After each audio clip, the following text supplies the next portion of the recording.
Um, okay, so we're live and we're broadcasting. So in our group, well, everyone can't say their name, can they?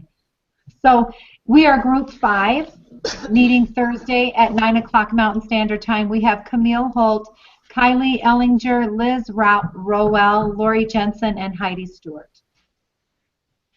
So,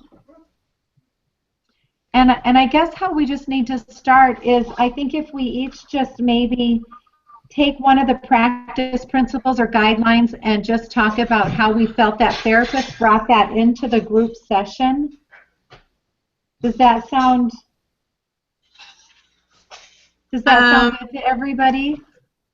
From her chapter? Yeah, so it says take turns talking about the points you identified, both the overt references and the more subtle ones. And so we just need to compare how the therapist did in the live session to Chapter 6, Practices, Principles, and Guidelines. Right. Right? Yeah. So okay. Do you want me to start? Yeah, go for it. Okay, so I'm just going to choose one. I'm trying to think. So he talked about resilience-based intervention taps into 3 domains of family functioning. The first one is meaning and mastery of the crisis, which is also listed on that, the key processes, making meaning of the adversity. So I felt he did a great job with this, and he spent the first part of the session getting to know each person, asking each person about themselves, and allowing them to express why they felt they were here and what they felt the family problem was. And while he was doing this, he helped each person to understand why they were feeling the way they were feeling, and then also he also kind of blended in why the other people were feeling the way they were too. So each person was able to kind of understand their own feelings and how and why the other family members were feeling the way they were feeling. And I think that as he did this, it brought some relief into the group that, okay, we can maybe be fixed. Does that make sense? And I can kind of copy and paste what I put on the document, Heidi, so you don't have to. Okay. I added comments to my PDF, so I can do that as well. Okay. Okay, so So in this section where he was just beginning, he used the question, so what stood out to you? Why are you here? So that falls under the making meaning of crisis experiences. Yeah. Yeah. And it was interesting how each one of them actually had a purpose for being there. Right. He also did a really good job of not assigning blame to any one person. Right, and that was listed as one of the things. It's called refocusing from complaints to aims. Yeah. And he was really good at not placing blame or making anyone feel guilty for the way they were feeling. And he also didn't allow he didn't allow the other people to attack each other either. I thought he did a good job of that. I'm looking at page 5 of chapter 6, and so I felt like he did a good job of this. Then number 3, strengthening protective family processes and reducing vulnerabilities. I thought he did a really good job of taking the situation, and it says enhancing family strengths, but he would say, your sister tells your parents what's going on, but really it's because she's very worried about you as she misses you. You know what I mean? He kind of reorganized and reoriented what was going on so that Jimmy would feel really why they were doing what they were doing. I thought he did a great job of that. Right, I agree. That can also be kind of included under the reframing and where is that? reframing and relabeling, which really, it was interesting to see how that worked on each family member when he reframed and made sense out of how the others were feeling. Okay, any? Sorry. Right. Can you? Liz or Kylie, Camille, do you guys want to pop in there with? Yeah. Can you hear me? Yes. Okay. So in the chapter, it also talks about the tracking the stressors and like coping. And I thought he did a really good job of kind of pinpointing what the stressors were in the family and how each of them were coping and how they were doing it differently. And that it wasn't necessarily the best way to do it, but he was able to pinpoint kind of like how they react, I guess, to different stressors and making it look like it was okay. Like, you know, because they are different, it doesn't mean they're bad or they're trying to act out. It was okay, but like they needed to come together. So I thought it was kind of cool how he did that, how in a non-threatening way he was able to like show them what the different stressors were that they were trying to cope with and how they were coping with it. I loved how he did that with the dad and mom, how he even physically made them change places and sit next to each other, and he kind of worked with them and their stressors, because really a lot of the issue is with their family was because they weren't on the parents weren't on the same page and they didn't have the same feelings about the situation. Yeah, and so he really did identify those stressors with the parents and worked on that with them. So I agree with that. So he depathologized by making it seem like, okay, these experiences you're feeling, they're normal. Yeah. Right? Normalizing. And he didn't, and that's kind of also when he didn't let anyone take any guilt. That's kind of what he did at the same time. However, when we talk about timelines, so the Walsh's document says a timeline is useful to track presenting symptoms in relationship to the past, ongoing, and threatened stress events. So, and then he suggests a genogram or a timeline. So I'm not sure that he really tracked the stressor because he didn't refer it to anything that happened in their past. Like he didn't talk about what it was like when the parents were 18 or what it might be like when their younger daughter turned 18. Well, Does that make sense? Yeah, but he actually did with the dad. He found out that the dad's father was also a really absentee father. He didn't participate in family activities. He didn't give them advice. He didn't help them. And so there was one point when the therapist said, "Oh, that's why you are the way you are, because that's how your father was." Did I remember that I missed right? that. That's right. I thought that was in the reading. I didn't think that was in the No, that was interview. that was actually in the interview where the therapist did make that connection between is the dad's name Michael? I think it's Michael. And his dad was a very absent father. And so but that was about the only timeline thing that I picked up on was that. Other than kind of the stressor of moving, you know, that he kind of saw that they had moved and that maybe it began with that. I don't know. I kind of thought that was kind of relevant that they had just moved. Oh, yeah, I'd forgotten about that. That's true. That's true. I like how he strengthened the relationships. Yeah. So that would go under seizing the opportunities of the crisis and looking for the positive things. Yes. Yeah, a lot of these. And when go ahead. when he moved the family around, so that was a literal restructuring of the family, making sure that everyone was back in their correct roles and their boundaries were strengthened.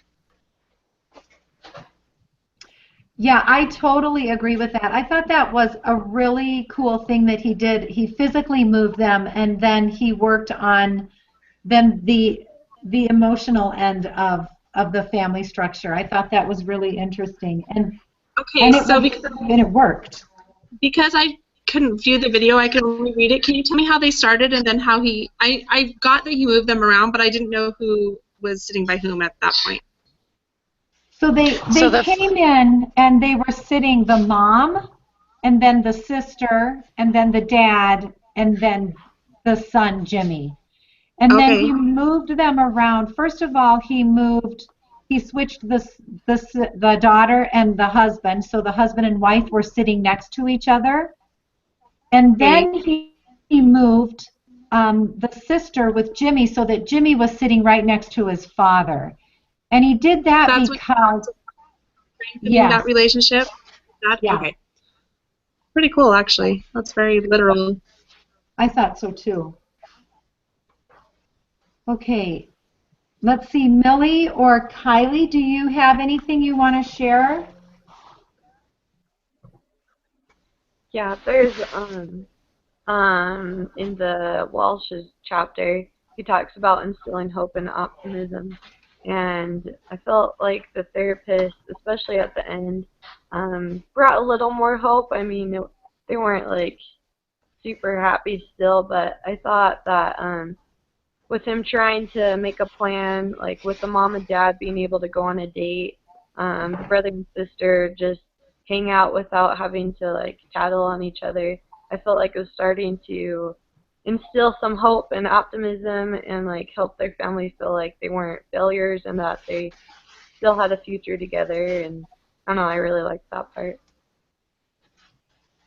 I did too. And then the also between the father and the son, he had them go out for a soda so that they could talk about the son's future plans. Well, remember he was going to drive him to the skate park. Yeah, that's what it was. That's what it was. You're right.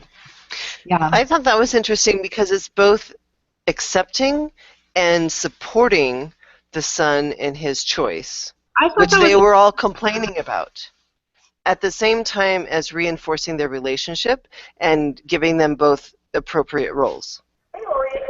Oh, that's a really good point. You're right.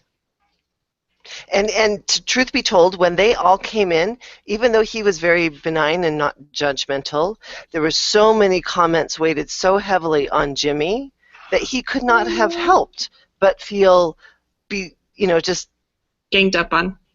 Yeah. So that was really important that he brought that back into balance and gave him the right to choose what he was going to do. Right. Yeah, as soon as they started talking, I was a little worried that, oh my gosh, they're ganging up on this poor guy. But you're right, he did bring that around really well. Any other? Any of their comments? Sorry, if any of you want to put any of your comments in here, I'm sure I'm not doing this fast enough. You know what, Heidi? I'm just going to copy and paste my comments that I just typed up, if that will help. Okay, thank you. The other thing that he talked about, does anyone else have any correlation that they could find? Yeah, sorry, let me look through. I was able to add comments to my document, which was awesome. Okay, I think we already talked about that, them spending time together. I really liked what he did. He did this constantly, and maybe I was aware of it because I was reading it, that he, as he reframed what they were saying to him, he often asked them to correct him if he was wrong. Yeah, he always said, did I get that right? Mm-hmm. That was his big question. Yeah. Did I get that right? Correct me if I'm wrong. Let me see if I get this right. He said those things over and over again. I think just in a way so that the family, he was allowing for communication for them to really get to the root of the situation rather than just having him kind of gloss over what they were saying. I really liked that. He also brought in, I liked some of his metaphors that he brought in. He talked about the mom being a grizzly bear and defending her family fiercely, and that kind of is why she gets so stressed out about it. He also talked about Jimmy. At one point he said, Jimmy, do you realize how powerful you are in this situation and how much you have to offer to change it? So I thought that was neat. And then he also talked about the differences between men and women. He kind of compared the mother and the daughter, and then the son and the dad, and he talked about the differences between men and women. Not a lot, but he at least acknowledged that it brings some normalization to the situation because this is how men work and this is how women work. I agree with that. So that would probably go into like the normalizing family distress. Yeah. I also liked how he was able to turn a lot of the negative things into a positive thing by like I think it would go under reframing and relabeling. He was able, like with the sister tattling on, Jimmy, he, instead of just focusing on the tattling part, he reframed it and structured it to where it looked like she just really cared for him. And so it showed Jimmy that instead of her hating him and wanting him to get in trouble, she actually really cared about him. So I thought he did a really good way that way. Yeah. And he finished off the reframing by saying, why don't you guys go and do something where you chat and talk? And the implication was, like sisters really do. And then she came up with, oh yeah, then I don't have to go and tattle to mom and dad so much. Yeah. Right. That's true. And there were a couple times too when Jimmy even said, like he was talking through his feelings and then he went, oh yeah, but that really doesn't make sense to feel that way. So even as he talked, he kind of understood maybe how he had framed things incorrectly. So is it Kylie? Kylie over on the side? I know it's not Tyler. I think it's Kylie. He said, I don't know why, but my mic won't work. He also worked to clarify the communication between all family members. And he did a great job at that. That's a good point. I agree. All right. Any other things? I think he did a good job with the normalizing of family distress. I think he did a good job of just like inserting his own family's experiences in a way to normalize what they were feeling. When he talked about how his last daughter was leaving, and he talked to the parents about how that is kind of a scary situation for parents. This is a role you've had for a while, and that it's like a normal feeling to not feel like you're in control anymore a little bit. Yeah. Okay, I'm going to add Kylie's comment over here. Another thing I thought he was good at, I mean, I thought it was kind of lame, but at least he was doing it and trying. But the clarifying ambiguity, he helped each family member understand that they had seen the situation differently. But then he also, oh wait, am I on the right thing? Hold on a second. I think you're on the communication part. I am. Using respectful language and constructs. So he did that with each person, and then he tried to use the skater lingo every once in a while. He cracked some jokes about skating and all that kind of stuff. Even though I could see Jimmy going, oh my gosh, this guy is so lame. but he was at least trying to connect with the words that he used and the jokes that he made and that kind of thing. So I thought that was cool. I liked how he put a joke in there every once in a while. It kept it a little lighter. Yeah. Yeah. And he was willing to play the fool and downplay his respect so that other people could feel comfortable. Yeah, which was a good thing he did that. I really wish I could have watched it because reading the jokes, they were super lame. Well, they were lame when you watched it too. But it worked. They worked to lighten the mood and make everyone laugh, and it worked to make them in power instead of have him be the professional person we have to listen to. Does that make sense? Yes. Okay. Yeah. It talks about using humor, as a way of a coping, in a lot of the reading that we've talked about. So it's interjecting a little humor here and there. There was one other thing with the multi-system community-based interventions. He did bring in the point, he goes, whether it's religious or not, parents do have the ability to be inspired and have revelation over the family. He kind of breezed over that quickly, but he at least brought it in. Well, that isn't, he didn't really, he could have done more there, although he was running out of time, about bringing in the family belief system and exploring what their spiritual basis was. It made me wonder if maybe he already knew what it was and it wasn't anything specific. You know what I mean? I thought that same thing. I wondered if he'd already addressed that with them and that religion would be kind of a sticky situation to bring up. I kind of felt that as I watched it. Yeah. It shouldn't have been, though, because he just barely met them when they first came in. And so he wouldn't have had a chance to do it before. And it shouldn't be a sticky situation for a professional to speak about an individual's spiritual beliefs. Right. I just wondered if maybe there was sometimes you have to, like medical forms, you have to write like a preference or a religious preference.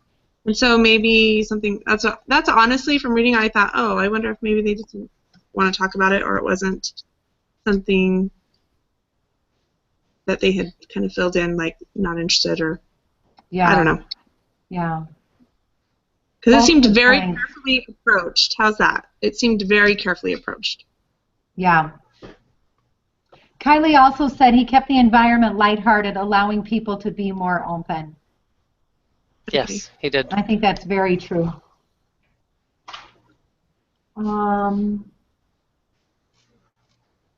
I think the last thing I have is under crediting positive intentions. The whole family didn't like the situation they were in. And so it was easy to say, so you do want change, right? And are you willing to work for change? Because no one liked where the family was with all the arguing and the passive behavior and the aggressive behavior and the fighting and the leaving and the tattling. So I thought he was able to use that point that no one was happy to have them be willing to put some effort into making it better. Right. Okay, so what's that? I'm sorry, what was the connections or? That was under crediting positive intentions. Okay, I'll put it in there. And I'll put this all in there, Heidi, too. Okay, also, the adopting a positive, future-oriented focus. I thought, obviously, with his kind of assignments for the family, he's like, we're going to look away while you ask her on a date. Yeah, that was funny.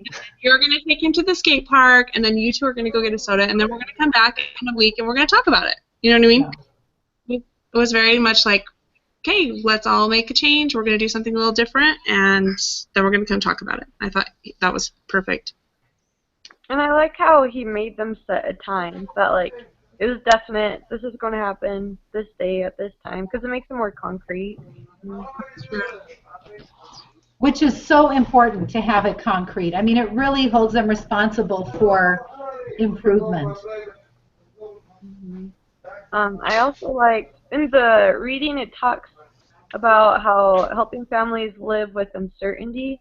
And in the reading, it talks a little bit more about, like, life-threatening situations, but I thought with their family, the uncertainty of never, I guess, having like an adult child before, and then Jimmy not really knowing what the future held. I thought there was a lot of uncertainty there, and a lot of fear, I think, and I think that's where a lot of where like the mom's aggression came from, was that she Yeah. just was so uncertain, didn't know what was happening, and it was out of her control.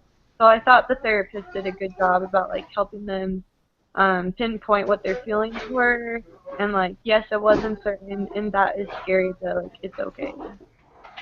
Millie, Yeah, could that's you a great point. Millie, do you mind adding that? I missed part of it because I was typing something else. Do you mind adding that to the document Yeah, really I'll quick? go back and add this. I have to be on my phone though, because you can't hear me. So anyway, so yeah, I'll add that. No. Okay, thank you. And then Kylie also said, crediting positive achievements, it's important to note small concrete examples of caring efforts and actions, which was good. Made comments such as score when Maddie got a right answer. Right. He was a I'm, really positive therapist, I thought. I just, I'm adding another one. I'm typing them so you don't lose them because Thank they're you. very concrete. So under making observations of other signs of loving, I didn't put the whole quote in there, sorry. So the metaphor of the grizzly bear was used to say, okay, you love your son. There was Right. other ones too that he used, but he did that one.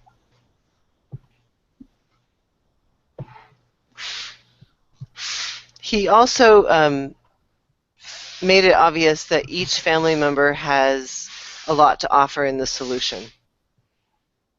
Yes. Right. Okay, so I So just that threw would all be, of mine in there. Thank you.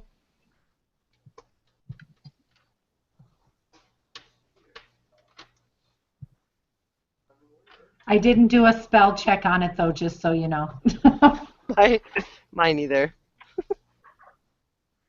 Okay, so does everyone feel good about, did we bring up enough points? Does everyone feel good about that? What were those other questions we were supposed to So did address? no, I think that's good. The next one was, did everyone identify the same points, or were there points that not everyone caught? I think we were pretty close on catching. Yeah. We all caught that. What was the daughter's name again? Maddie? Abby. Was it Maddie? Yeah. Yeah. Okay, and then it says, discuss and record how a treatment professional or paraprofessional might prepare to capitalize on such opportunities to introduce or reinforce the types of, well, we did that. Okay, what was the other one? Oh, I think we were supposed to spend the last 15 minutes just going over our Google Docs. Making sure Okay. we've got everything in there. And it looks like, I mean, we've all posted in there, so I think it looks good. Okay. So, Heidi, how do you want us to help you with this?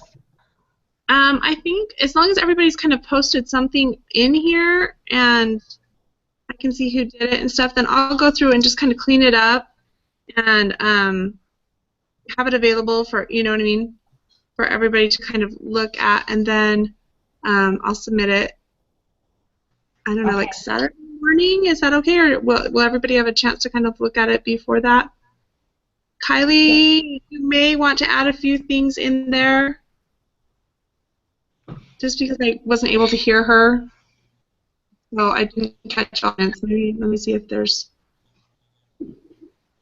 Liz, you put yours in the comments. You want me to copy and paste that, or? You can do whatever you want with it. Be sure and spell check it. You did, but you didn't already put it in the document yet. No, because for some reason I can't find the document.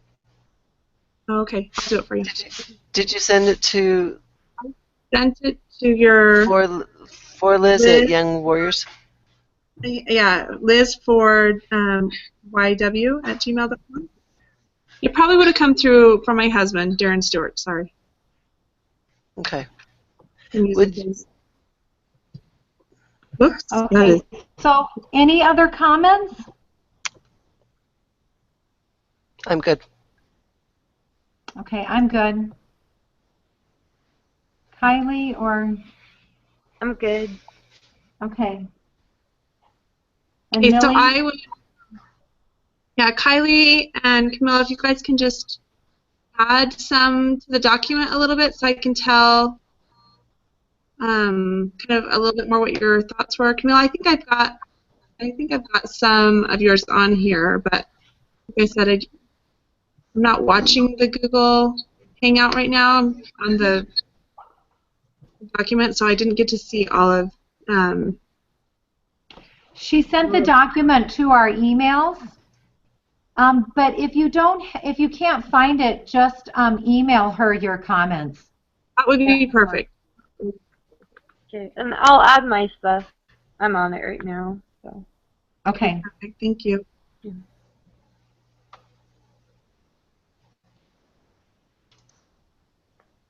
Okay, so are we good? I think we're good. Thank you, Cindy. So what is the deadline by when we're going to look over the document and review it? Let's see. I think it's due on Saturday morning. So if you guys can, I'll spend today kind of tightening it up and cleaning it up a little bit and making sure it's not too repetitive. And then from just all of our different comments, make sure everybody's credited for their comments. And then, so by Saturday morning, if you will have already looked at it and changed it however you want, or email me at least by tomorrow so that I can add all of that. Okay, and then Heidi, I'll also send you the link for the recorded, for the broadcast. Okay, perfect. Because that has to be submitted as well. As well. Okay.